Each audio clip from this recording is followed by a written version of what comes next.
Hey, it's June 2nd, 2020, and we are here to help you find the strategy to make your hotels more money. Anthony, what do you think? Think that's a good idea? I think it's a great idea. Well, let's get right to it then, shall we? Boom! Oh, boom! You were like DJ, no one wanted.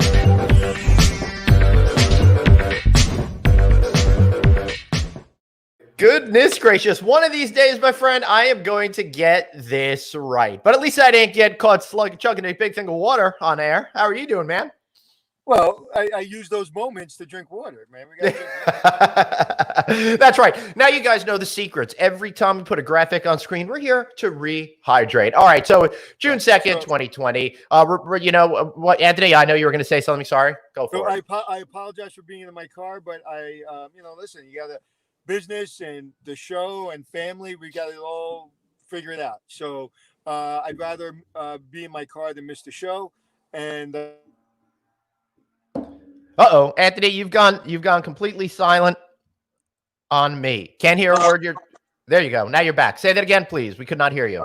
I apologize for being in my car, but between business, family, and the show, we got to make it all work. So yeah, making it all work. We do talking about making it work, Anthony. So we got a big announcement for what's going to be happening the remainder of this week with some coverage over here, right? Yeah, we're doing something that is really important to both of us, and we're going to Vegas. And yeah, we're going to be there for the opening of MGM, and the nice people at MGM are going to basically facilitate and help us. And we want to show you what it's like in real time to open up a city. There's been some complications, obviously, and that's probably not the right word, but there's been some serious stuff going on. So even more things to concern themselves with opening up a hotel. Right. So, but we're going to be there. And if you have any questions when we're there, please ask them because we'll see it firsthand. Yep. Glenn, what do you think? How are you excited? All right. So basically what's going to happen is we'll start our journey out there tomorrow, and we'll get to the city around 5 p.m. New York time. We're going to be take a survey of what's going on, provide you with a report on what the travel experience is like, what it's like getting through the airports, getting back on the airplanes, all of that kind of good stuff.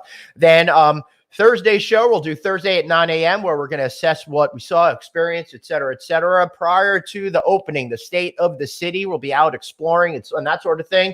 Thursday, as soon as they open the doors, we will be there. We'll be interviewing people, and we're going to do a special show Thursday afternoon sometime. Don't know exactly what time yet because it all depends on when it opens, depends on when we got the right coverage for you, all of that kind of good stuff. And then it's a wrap-up show on Friday. So Feel Good Friday, we're going to focus a little bit on feeling good about getting back to business. So, Anthony, I got to tell you, I'm excited.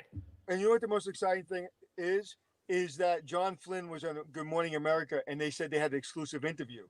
But you know something that I know. What do you know? I know that he was here a week before he was on them. So, we are breaking news before the major networks are doing it. That's why you guys are here watching our show every single day at 12 noon. This would be a great time for you to take a minute and share this show with your friends, your colleagues, because we're going to help empower you to make more money, focusing on social media, focusing on revenue management, focusing on the things that you need to know to not only get people in your door, but to make sure that they're spending the right money when they're with you. So what do you think, Anthony? You think we should just get right into this with our guests? I think we should. We have guests? I think so. Let's bring in our first one and say hello to our regular, Mr. Chris Green.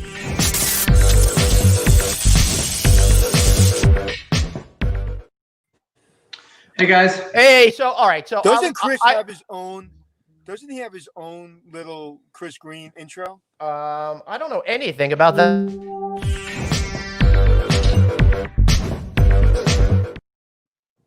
Thank you, Anthony. Thank you for that. You're welcome. I don't know why he didn't. Thank play you for it. that. I should have done that. We've got a great crew of people, but Can you Chris, hear him, Chris? Do what now? Can you hear Glenn? Yeah. Of course I can't. But whatever. Okay. Well, that's Anthony's dream come true, Chris. Before we get into having everybody else, just thought we'd get a quick update from you. What's going on with your business at Chesapeake Hospitality today? Thanks for asking. So kind of like what you guys were saying, we actually had an all call yesterday, a Zoom with the whole corporate team, and one of our VPs was actually out in the field. They flew out of Atlanta and went to a hotel and kind of recounted the journey through the Atlanta airport and to the hotel, and it was super exciting. And actually, I'm going to a hotel tomorrow, so we're starting to move around the country a little bit and see people coming through the doors and inviting our staff back. So the energy is building. Of course, I know we're going to be talking in a few minutes about the other complications we're running into and the challenges in some of the major cities. But as far as hospitality side goes, there's energy building. Occupancy is up 2.4 points the last week around the U.S. And then open states are building faster. Florida was close to 35% as a state. So we can completely start seeing this picture clearing up a little bit. Right. Are you going on an airplane tomorrow, Chris? I am not going on an airplane. I'm going on a car, but I am going to go visit one of our teams at a hotel that's not too far from my house. Right. What's the most surprising thing you saw, Chris, in your travel? What do you mean, Anthony? Just like, is there anything that you saw that you've been down for 3 months? Is there anything that surprised you, good or bad? Like as far as I didn't go, but one of my VPs went, Anthony, and he gave us a full recount, and he was very impressed. He said he's never felt safer and more properly distanced. I mean, imagine saying those kind of things in the Atlanta airport, but he did a great job. He was on Delta. They did a great job of spacing the seats. There were no middle seats on this particular flight, but I will say every other seat was occupied. And he's up in Pittsburgh at one of our big hotels up there. And we actually reopened that hotel yesterday. So it was a great day for the company and for the team up there. And I'm looking forward to flying tomorrow because I will not have to sit someone in the middle seat. It'll feel really spacious, and that should help with trying to adjust to the fact that we're going to have to wear masks throughout the entire trip. So again, I'll be sharing my experiences with everybody on it. But Anthony, Chris did leave the house last week. I know he went to Wendy's because I saw him drinking a Wendy's drink. I did go out, and I told you guys I traveled. Yeah, I know. I traveled a weekend ago and stayed at a Fairfield, and they did a great job up in Middle Georgia. So yes, we totally talked about that on the show last week. Be sure to check that out. Was that Thursday of last week? Maybe. Or Tuesday. Go check either one of those. We can't remember. We're giving you guys so much content. It's hard to figure it out. Anthony, any more questions for Chris right now, or should we get going on helping people make some money there? I guess he can't hear us. I don't think he can hear, but you got some good guests, so let's help him make money. I know. Let's do it.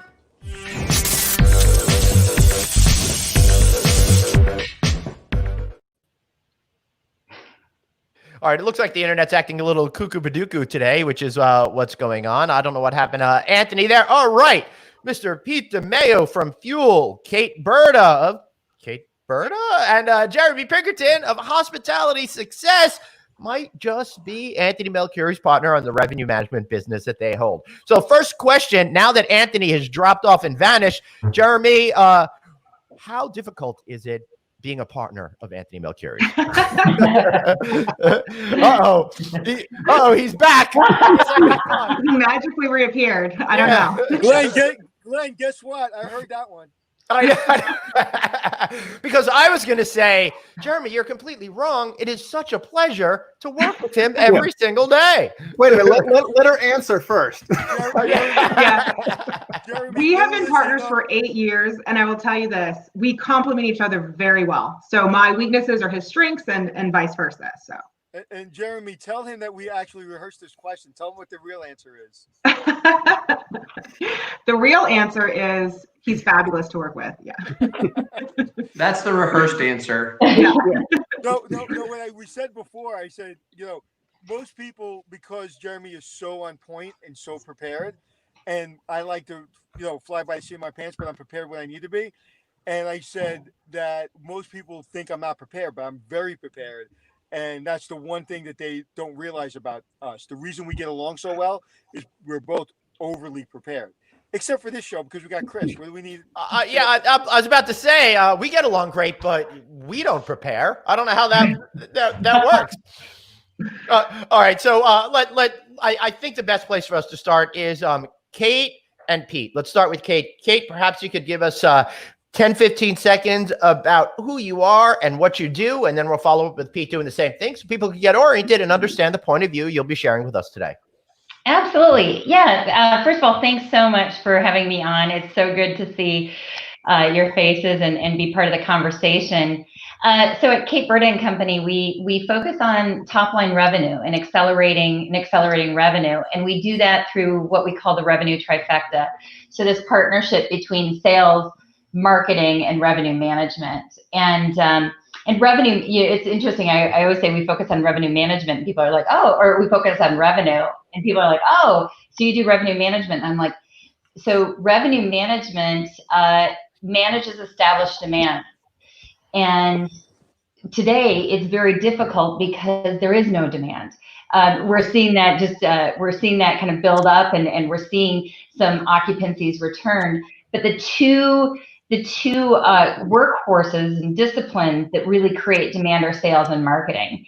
And so what we're seeing right now is a lot of sales and marketing teams are doing methodology and thinking and strategic thinking that we did a long time ago. And what worked in the past worked in the past. So what we find ourselves today with is, how do we, in this retreat, how do we think effectively about our structure, about the competencies our sales, marketing, and revenue management teams have, and how do we really reinvent ourselves to be more effective? And what we're seeing and what we're really worried about is people are waiting for the return versus taking this time. We're saying a slowdown to speed up, taking this time to really reinvent how they need to be in this future state.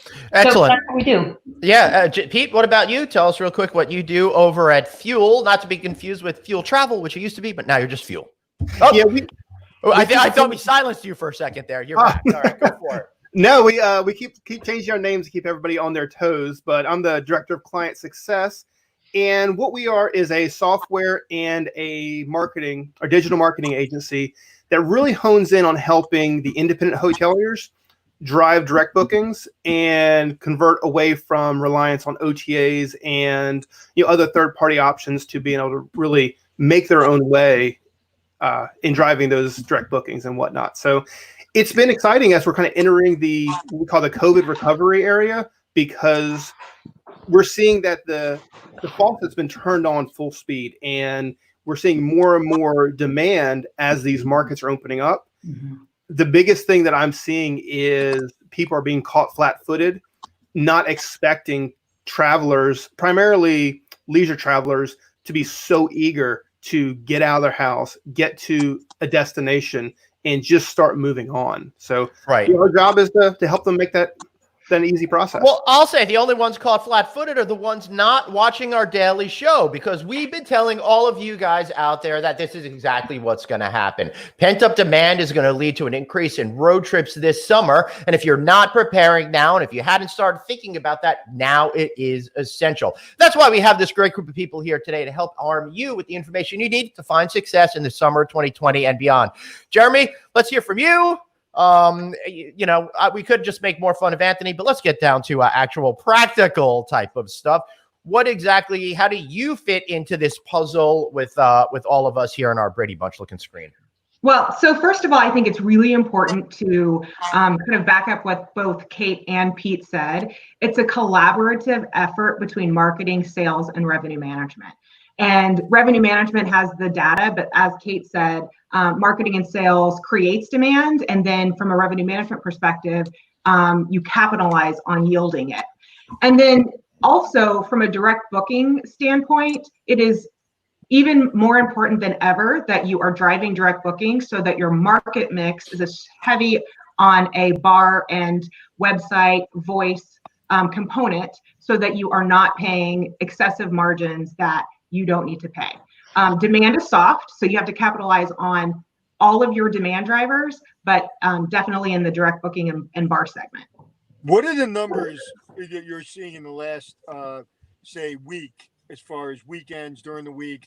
What are you seeing? Because there is some demand in some areas of the country, and now with this, so it's twofold. And now we have, unfortunately, a lot of things going on in our country that we need to solve. And do you think, and this is for everyone, do you think in the next couple of weeks we're going to see less people traveling, specifically because not only COVID, but because also what's happening politically in our country? So the first question is, what have you been seeing?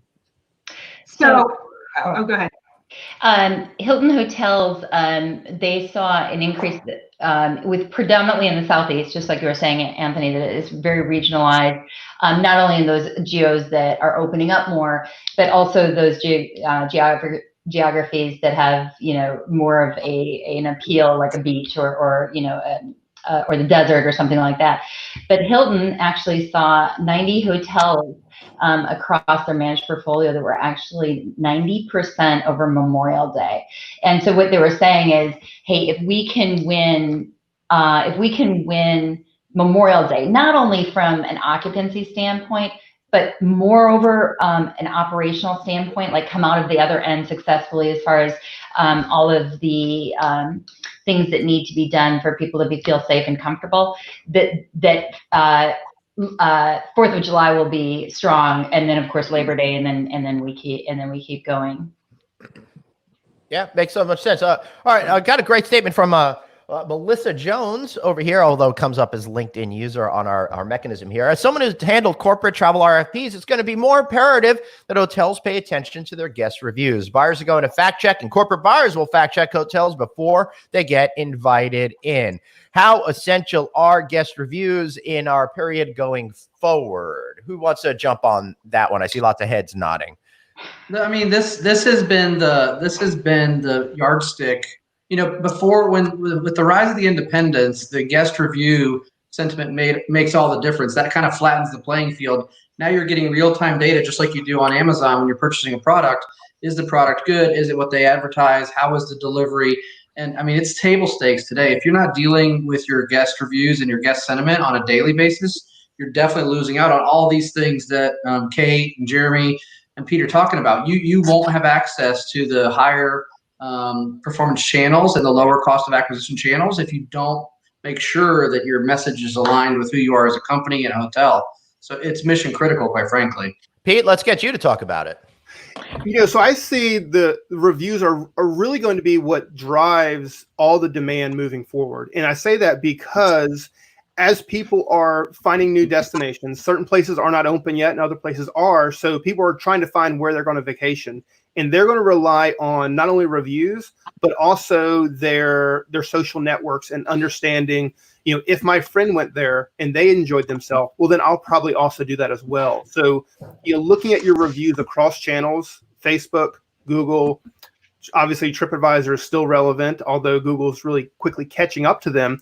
But you need to make sure that you're looking at your velocity of reviews and you're responding and engaging with those reviews, because that's really what's going to put your property in front of customers who may not know about you just yet. I don't think it's necessary. It's enough to simply be there and provide reviews to guests. You have to be proactive in getting those reviews out to your potential guests. Yeah. The owners that really listen and don't pretend to listen are going to be the ones that are really going to come out of this stronger. You have to really listen. And that's right. And there's a lot. I mean, how many times have we heard over the years, I don't look at those reviews because they're all fake, and those are all coming from the people that are running bad hotels. It never comes from people running good hotels. Yeah. Hey, Glenn, can I say something to the broader context that the three were talking about? Since we're trying to help people make money coming out of this, listen, this is maybe one of my favorite shows because all three of these professionals are leading towards what we really need to be doing, and it's difficult. I'm an operator. So finances are squashed right now, right? We're very, very difficult financial positions across our state. But if you're not thinking and investing in online e-commerce, ad placement, GDS mining, data mining, sales and marketing efforts, then your ramp up is going to be slower than the trajectory of the rest of the marketplace. And these are difficult decisions to be making when financials are tight, but you've got to be investing in what all three of these professionals do here to come out of this faster. And that's what we all want, right? Is to get back to a normal occupancy much quicker. Right. And it's imperative more than ever. Yesterday on our show, and Glenn's going to tell you who was on our show yesterday. Go ahead, Glenn. People. with Peter me. Burke. Great things to say. Peter Burke, All right, Mary Mary Beth Beth Cutshall. Cutshall. She was awesome. Peter Burke was awesome. Chris wasn't on it, so No. you know, It I was wasn't watching. after I was watching. that, yeah, But and we were talking about it, and Michael Schindler. I don't want to forget Michael Schindler in case he's out there. Michael, I love you, guy. All right. Basically, their expertise, the financial markets, and what's going on, and what's happening with the with the forbearance, and then loans going into special services, and then special services can only do a certain amount to help the investor. I learned a lot yesterday. I've learned a lot when I was at Tishman. I learned a lot more yesterday. So it is critical, hyper critical, that we start getting cash flow into these hotels, because there's really very few things, if the government doesn't act, that the banks and the lenders and the special services can do, no matter how much they want to do, because a lot of these investments are based on pensions, and you just can't start screwing with people's pensions, whether it be teachers or firemen or police. So it's very complicated. So and this is kind of a really good show at a good time, because how do you, knowing that you may go out of business? Like now we're there. We were talking about 6 weeks ago. We're talking about 2.5 months ago, but we're there where the government hasn't come to the aid of the owner of a small business that has a mortgage that is coming due this month or next month and is going to go to special services. What do we do? And so revenue management and whatever demand you have right now is critical. And if you get that wrong, it may be the difference between your hotel surviving and not surviving. Chris, what do you think about that? Am I overstating that? No, listen, I'm going to be very transparent. I was reviewing P&Ls this morning for our estate, and we saw, I saw NOI numbers negative $500,000, negative $700,000. That's a month. So when you see numbers like that, when people are having to shell out that kind of money out of their pockets, the only thing we can do is stand on our own 2 feet and make sure that we're going to be moving these hotels forward revenue-wise. That's the only answer. Because right now we don't have an answer from the government. We're hoping to hear today from the Senate, maybe tomorrow, to extend PPP and make it more useful. But until that time, if you're in this business, you're a fighter, and you got to stand on your own 2 feet and use the resources that are available to drive volume. That's going to be the only difference. Right. And be sure to check out yesterday's show for real in-depth discussion on that topic. Kate, I want to move to you. Pete said something really interesting as well about finding, new people to stay at your hotels. And we've got a question here as well from John Brinkman. How do we help local sales team find new demand generators? So it gets me thinking.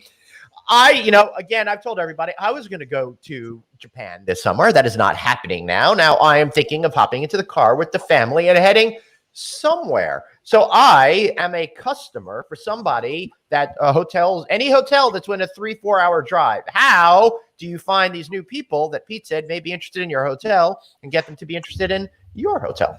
Absolutely. So this is part of, what we look at in the reinvent, and all too often what we see within teams are the teams are looking for leads to answer.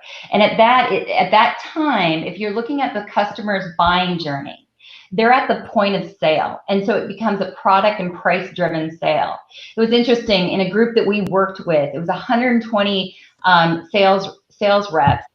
And we asked them, we said, hey, listen, if your company would invest in a Cvent or a Noland or those lead generators, how would you find leads?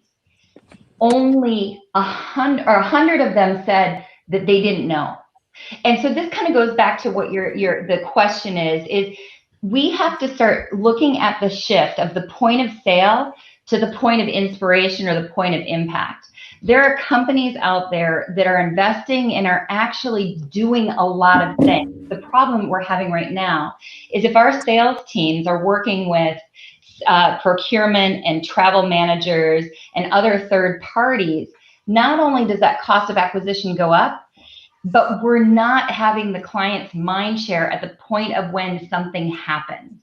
There's a lot of companies that are doing a lot of things, and we should be having those conversations with the people that are understand how their business is changing and flexing and how we should be a part of it. If we're not having those conversations, we're going to be waiting for the point of sale, when it goes out to many different hotels and everybody's going to be chasing it and lowering their prices. That's right. I think really important point. And we've said this before on the show, definitely deserves some underscoring right now. A lot of your team members that are in the sales department may be of an age that they've never seen a downturn, combined with the fact that none of us have seen the downturn such as this. So you need to figure out how to be proactive, just like Kate said. Business isn't going to magically appear. It's up to you to get out there and make things happen. And that's what we're doing here today, is giving you those tools in order to find that success. Chris, I know you got a question. Before we jump, can I just add on one more thing? Not to be a little... Yes, all right. So Kate, Anthony, then Chris. Yeah, so here's what's interesting, is we talk about proactive and reactive selling. And when we ask sales teams on a general basis, you know, what does proactivity mean to you? What is a proactive? And they say, well, when we reach out. Yet when we interviewed customers, they said, it doesn't matter who reached out to who. It matters when you reached out to me. If I am looking at how do I expand my business, are you having a conversation with me then, or are you having a conversation with my meeting planner when it was there? So I think just us understanding what actual proactivity means is a real mind shift. Sorry, Chris, I just had to say it. No, it's okay. That's good. All right, Anthony. I just wanted to ask you if you had your Wheaties this morning, because your energy is very good. No, but I did have some eggs and protein. You know why my energy is good? Because I'm going to be getting back out on the road and doing what I love most, getting real stories from real hoteliers and being a part of it. So my anxiety portion of it that I've been feeling the last few days, which has been real and palpable, because we're all scared, I think, in some manner to get back out on the road. But I've made peace with that. Now I'm ready for the experience, so I'm a little bit, a little extra. And who motivated you to get back on the road, my brother? Motivated or completely tricked me? I don't know which way to look at it. Yeah, but thank you, Anthony. Chris, your turn, and then we got to hear from Pete after this too. Well, yeah, Can we hear from Jeremy? I'm going to ask Jeremy a question. I want to ask him a question. This is rough with six of us here all trying to talk. I asked Jeremy the question, and then everybody else answered. Oh, you asked Jeremy a question? I asked her a two-part question. Jeremy, you did. What's she seeing? Yeah. So what are you seeing in the market, Jeremy? So, I mean, what we're seeing in markets, it's leisure, it's drive markets. I mean, Memorial Day weekend was the first holiday that we've seen since the pandemic, and many of the leisure markets actually excelled in occupancy. The booking windows were much shorter than they have been previously. So some people got caught a little off guard, and some people made the decision, we're just going to go for occupancy, not yield rate. I think that the hotels that we're kind of all over it within the 24, 48-hour window, probably capitalized on a little bit more revenue. But that was encouraging from the leisure side. Group houses and corporate travel is still, devastatingly low. So that's not coming back for a while. But that was our first temperature gauge of the leisure travel weekend. All right, now let's go to Chris. My question is really for either Kate or Jeremy. And since we're rethinking our business, we're getting ready to come out of this. I'm wondering if you guys see a move towards more of a commercial team instead of the traditional sales and marketing structure, where the disciplines, instead of being split up, are going to be more aligned and cross-functional. Yes. I mean, that's really what Kate's company is based on, is the trifecta. I mean, I'll start and Kate, you can finish, but we have traditionally somewhat worked in silos between revenue management, sales, and marketing to an extent, although we are all responsible for top line. Revenue hides a lot of sins. So you can make mistakes and you can maybe not undercover certain things, and you're still okay because demand is solid. But now that demand is not there, you have to be proactive, you have to collaborate, and you have to take advantage of every single piece of demand by market segment, which includes marketing, sales, revenue management. Yeah, absolutely. And we're seeing that at the top, Chris, right? We're seeing more positions around a chief commercial officer, where there's kind of that holistic approach that Jeremy is talking about. And what I love seeing is it's not about how we sell anymore. It's about how customers buy. So rather than this traditional marketing pulls, sales pushes, revenue management prices, what we see is what is our most profitable segments, and how do we use these three elements to have points of communication and differentiation along that buying journey, so we own their mind share, not just market share, but mind share, wallet share, and market share. Right, that mind share element is super important. It goes back to your point, Kate, where you're talking about the fact that you need to be there basically at the right time, right? So that mind share plays an increasingly important part, because when that inspiration to actually travel hits, top of mind gets you that first opportunity to get that particular customer. Pete, your turn, sir. So I want to expand on that a little bit, because what Jeremy said about us working in silos is so true. And we work really hard with our clients to break that down, because there's absolutely no way every one of your silos is going to know what they need to be doing when. And the marketing team needs to understand what that rate strategy is so they can put the right message out. And they need to be able to, and the operations needs to understand what we're promising the guests so they can deliver the most of it. I would say, though, the biggest issue that we're facing coming into this COVID recovery is how fast everything is happening. In one specific example, for, say, Myrtle Beach, we went from occupancy in the teens before the city allowed 50% occupancy at hotels. And we went from in the teens, we went to 45%, and 24 hours later, we were at 90+% occupancy. And to be able to move that fast, you need to have the tools in terms of automation, in terms of revenue management to make the most of it, because you're not going to have this long summer season to take advantage of. You're going to have to make every guest count for the maximum revenue you can generate for that guest and give them the best experience. It's going to happen fast, and it's going to be a real challenge for a lot of hotels that try to do everything manually and not rely on some level of marketing automation, some level of machine learning to hit those right people at the right time. Mm-hmm. Right. Well, and I think go for it, Jeremy. I think one of the most important things right now as well, because demand is so soft, is that your inventory is loaded properly on all distribution channels. Yes. That is one of the areas of opportunity I see more than anything. You can be priced appropriately, but if your inventory is not loaded properly, you're dark, you're not available.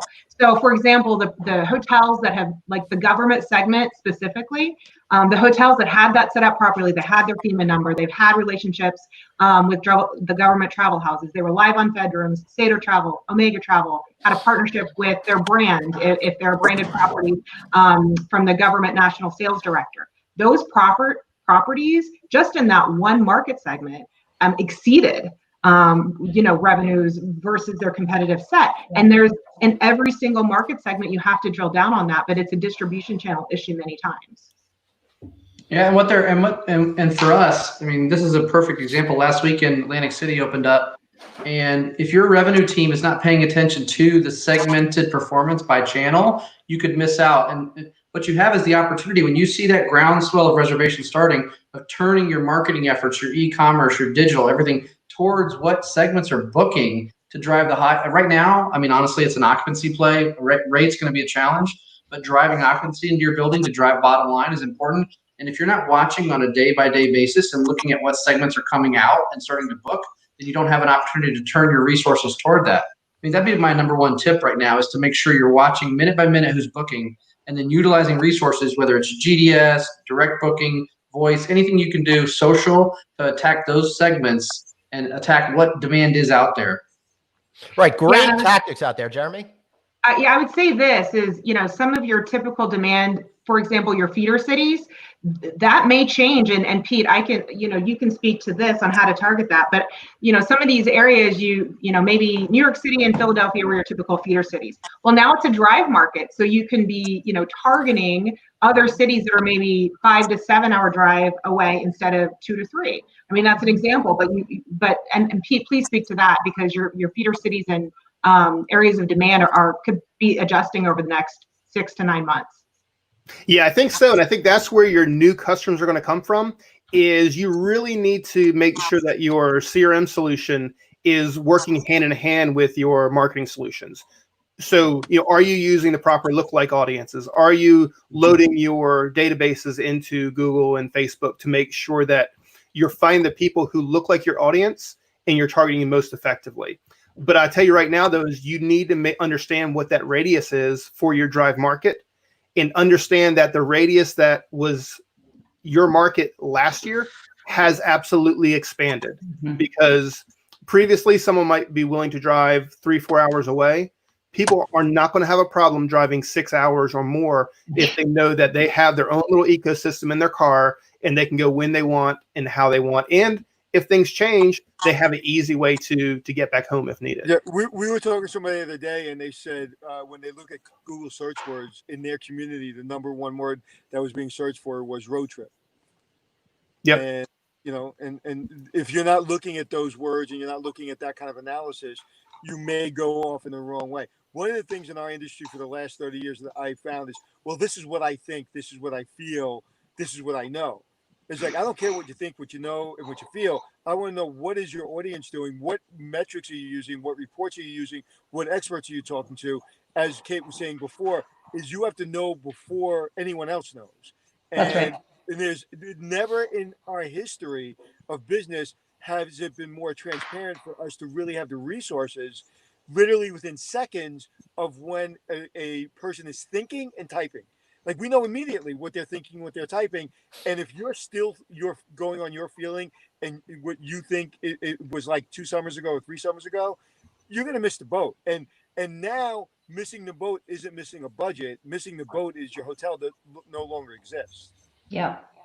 If you miss by an inch, you miss by a mile, as the sailors would say, Yeah. And I just want to know another thing from our producer and from Glenn. Every time somebody speaks, they're in full view. When I speak, I'm in my little box. You trying to tell me something? We're going to have to take that up with producer Jeff. I don't know what that's happening. But as long as you know to stay in your little box, everything's going to be okay. All right. So we're trying to do virtual distancing with you by making you stay in your own little box. All right. Sorry. Bad dad joke there. Here's a great suggestion from Justin Hornback, a frequent viewer. Keep an eye on local school districts and what they do in the fall. If they have a fall break, people may head out more than ever for a break. I think that's a really good point too. And he also made a mention earlier in a comment that I didn't put up. It's not just about reviews that you have to pay attention to, but you need to reach out to folks with great videos, social media posts, all of those things to create that top of mind awareness, show them what they could expect. We've talked a whole lot about you need to show, not tell these days. Kate, I know you're going to love this particular question. What do you think about creating a comprehensive social media strategy that shows what your hotel is all about? And Kate, Absolutely. before you answer that, I just want to jump on what Glenn just said. One of my daughter's schools is changing the schedule, so she's going back. Oh, thank you. They're changing the schedule from the end of August to the beginning of August, but ending it before Thanksgiving. So now our vacation plans may change based on those criteria. So to that point that the person asked, good question. You have to be looking at every district. I'm sorry, Kate. No, absolutely. So this is a really good question. And I think using social media as a total strategy, we have to get more targeted. So many people say we do a lot of social media and we're out there. And then my next question is, who are you out there intending to get? And is the conversation targeted? So I think of it going back to that revenue trifecta. The very center is our most profitable segments or our most profitable customers, and then we build a strategy, a total strategy around that of what should sales be doing as far as this specific segment? What should we be doing in marketing? What tools should be using? If it's social, what should be the voice of the customer? What should be the messaging? And it's interesting. So many times we lead with product, and because we feel like we need to talk about the product, and we really are trying to steer people away from us conversations. It's not about you anymore, Sunshine. It's about the customer. And how do we engage with that customer versus our stuff? We become a really bad date by being, let me tell you more about me. It was interesting last week. There was, I'm going to give a shout out. Terranea Resort in LA had done it wasn't a promotion, it was an informational feed that said, hey, the sea lions, the rehabilitated sea lions are coming back to Terranea. And that was a great social media campaign. The next day, one of their competitors came out and said, come stay with us in the fall, here's a discounted price. As a consumer, I wanted to go see the sea lions as our planet is healing. There's something about how the customer buys and having a conversation with the customer that goes beyond the box. Right. It's just like the gentleman in Vegas, the owner, and Glenn knows the story, so you know the name, when he bought 1,000 plane tickets to people come to Vegas. Derek Stevens. Because there's 1,000 people that want to go now. There's probably 1 million that want to go in 6 months, but there's 1,000 people in America that want to go to Vegas now. So let's get them to Vegas. And again, his competition was maybe looking in a very small box and saying, okay, what's our marketing plan? You know what? Give them tickets, let them come. And I thought that was brilliant.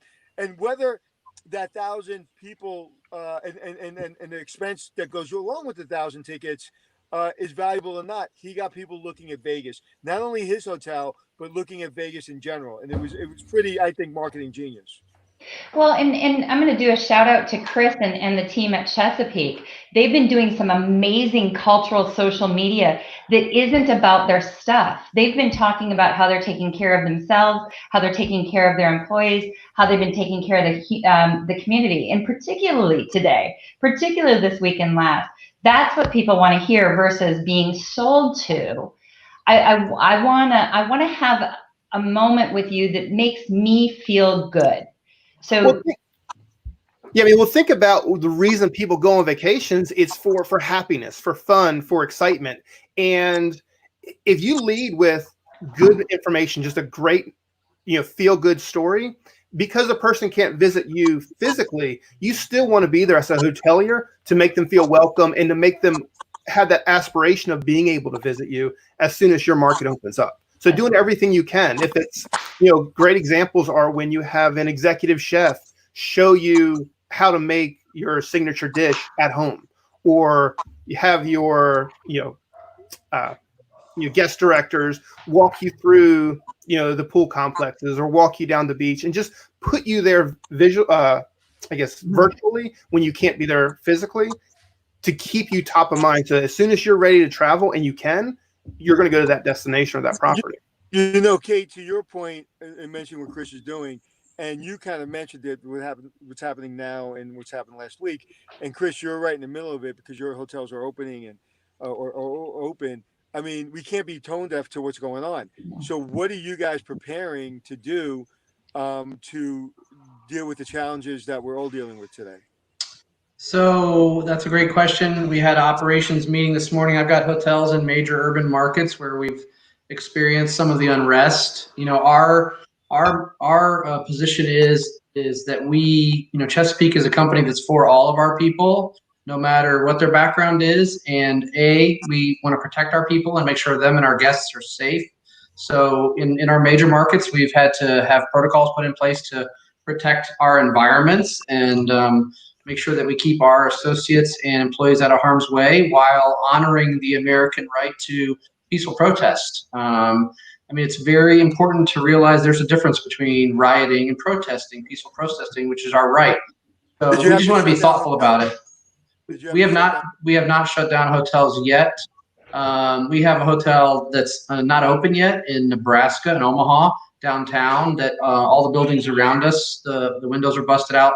Luckily, we have a construction barrier there, so we did not have any damage. But there's a lot of intensity around this, and we're trying to remain calm and thoughtful about the security and safety of our guests and our hotels through it.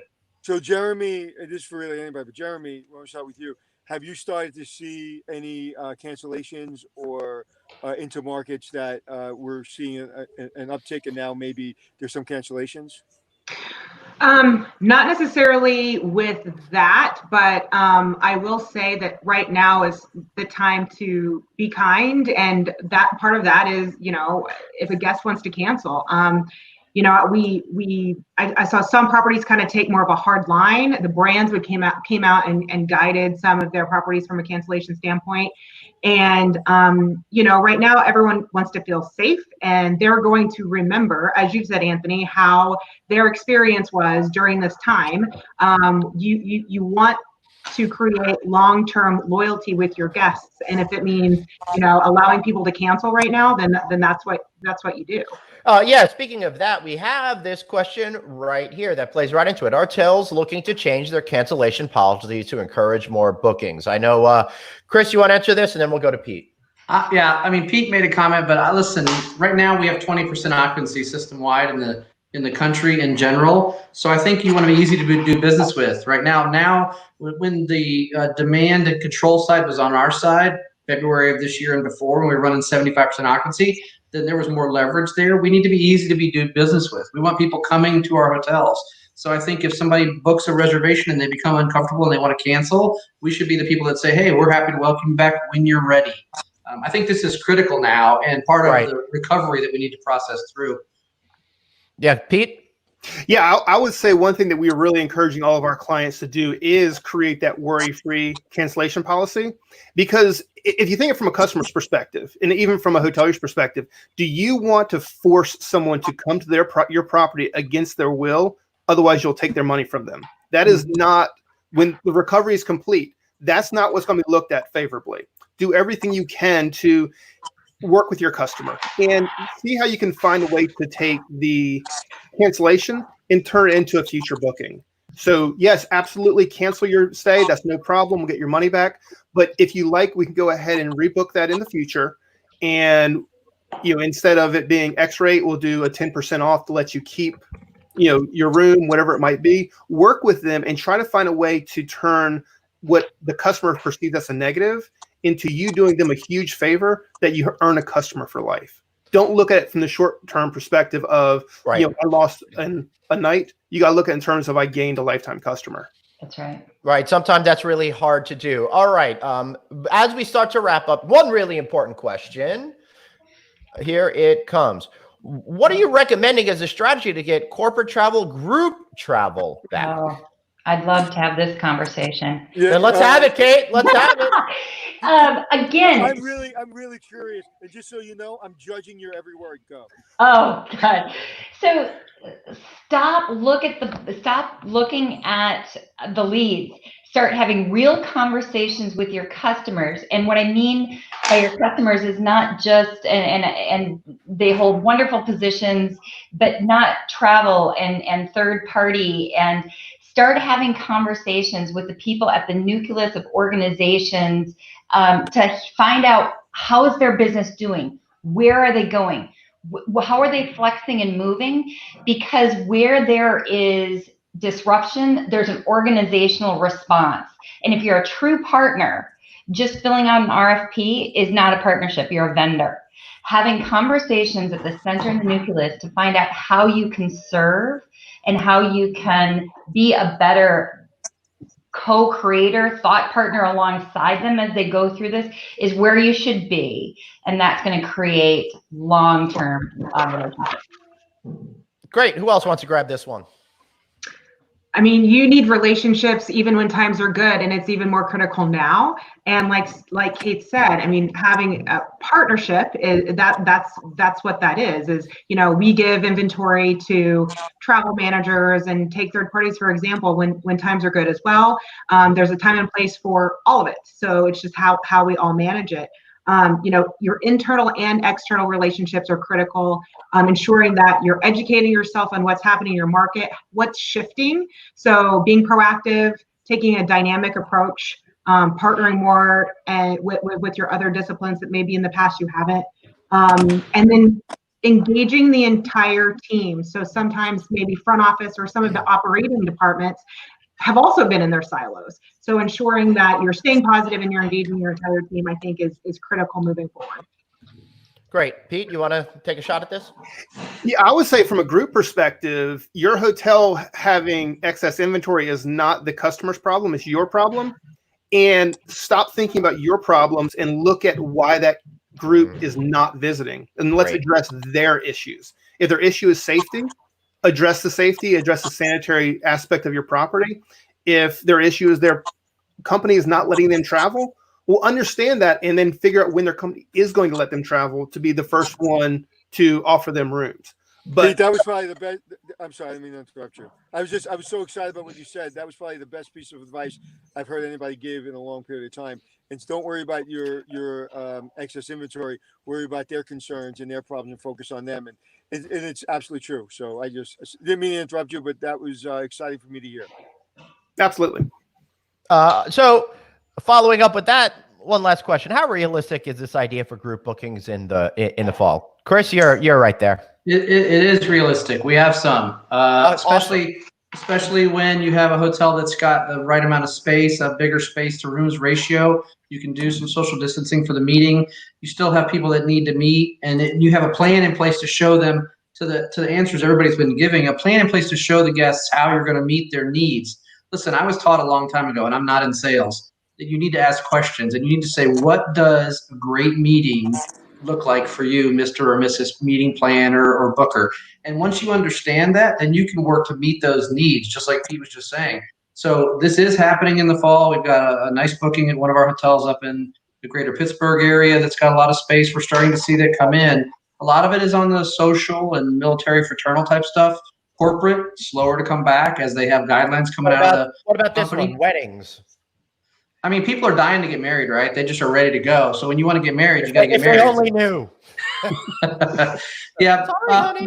Next year, most everything we've seen has started moving to next year. I mean, if you wanted a spring wedding, you're going to wait till next spring, probably. Right.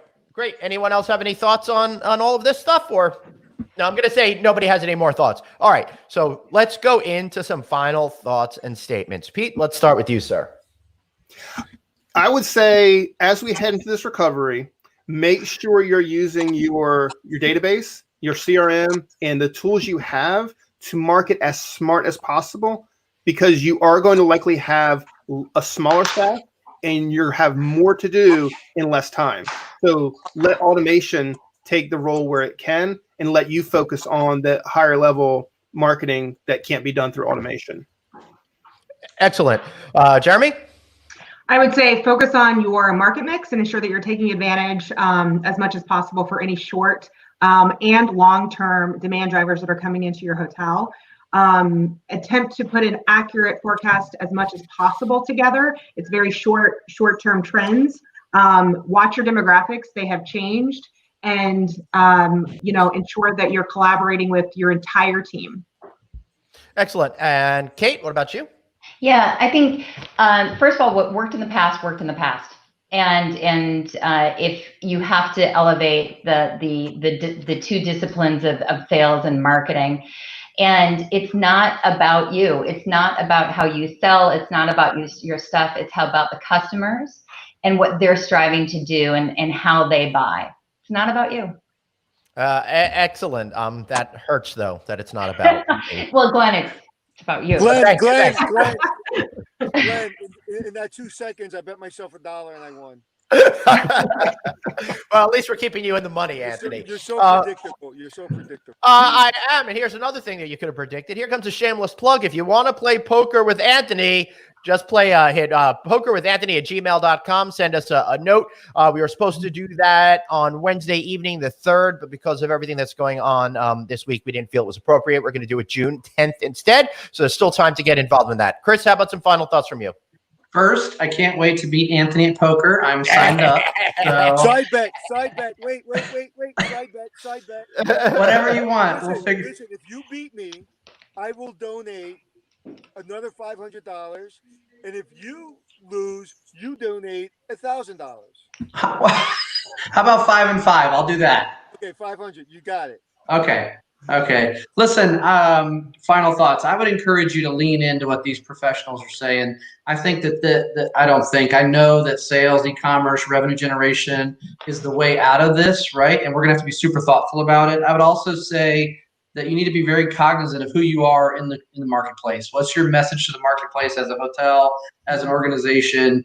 And remember, travel adds texture to life, and that texture needs to be included with things that make people feel good, like Pete said. And so think about that. Think about who you represent, not only your company, but yourself if you're a GM or a DOS, and your team and what your hotel represents to the broader marketplace, because those are the things that are going to matter. People are going to want to do business with people they trust, have a relationship with, and can count on. Beautiful. And I think after a show like this, we can all trust on you folks to give great advice and count on you to help us build our businesses. I want to thank you all so much for being here. So let's say goodbye to all of you guys. Jeremy, no shameless plug for Jeremy? What? Jeremy, sorry. I totally screwed that up. No shameless plug for Jeremy? Jeremy, final thoughts, shameless plugs. I am a horrible human being for missing that. Thank you. Shameless Thank plug. you. To promote hospitality success. Okay. Hospitality Success is our company. It's a learning company. We assist you with revenue generation and operations, and we will get your business on track so that whenever we come out of this, that you are set up for success. And we have a webinar coming this Thursday. Is that correct? This Thursday, 8 o'clock Eastern. Woo. Yep. If you'd like to sign up, go to our Facebook group, Hospitality Success by Anthony Malcurian, and sign up. 8 p.m. Yeah. That's right, Anthony. Okay. All right. Thank you, Jeremy. See you soon. Thank you guys. Well, we made it through another show, Anthony. What? We did. So I got to tell you, I'm super stoked about tomorrow to be able to go to Vegas and cover this story for everybody here. But I don't know about you, but I got to get up at 4 a.m. and leave my house by 4:30 in order to get a 7 a.m. flight that goes all the way to Seattle before waiting a few hours just to go down to Vegas. I cannot believe the crisis has knocked out all direct flights from New York to Vegas. There used to be 3, 4, 5 a day on Delta alone. Now I can't get there. My flight back, I've got to fly through Salt Lake City and have another really long extended delay. Boy, until airline travel picks up, it's going to be a lot more challenging for us to get from one place to another seamlessly. Would you like some wine with that cheese? Hey, as long as the Sky Lounge is open, I'm going to be fine. I just want everybody to know, how much I'm going to be suffering out there is what this comes down to. Well, another great show, my friend. I will see you in Vegas, and tough times, but cause for tough people, and let's see what happens in Vegas, and we'll see you soon. Hey, I haven't seen you in person in a long time. I know. I can't wait to see you, one-on-one without cameras in between us. That'll be exciting. All right. So if you guys, listen, if you can't catch any of our live shows sometime, you still want to get them, find it on our pages online, blah, blah, blah. The best way to do it is text the word hotel to 66866. You got a Sunday night newsletter with all the content we put out in one easy package for you. All you got to do, pick out the phone, type the word hotel to 66866. Boom, you are subscribed. Well, thank you so much for being here, Anthony. This has been a lot of fun, and we'll be back, even though we'll be traveling. There will be a show tomorrow at 12 noon. Just understand that we'll be streaming it pre-recorded. It won't be live, so we won't be able to answer your questions real time, but we still love you, and we still want you to watch it. Right, Anthony? That is correct. All right. You're a very smart person. All right. Hasta mañana, everybody. See you later. Ed, you've got one life, so blaze on, Ed. Thanks for checking in. All right.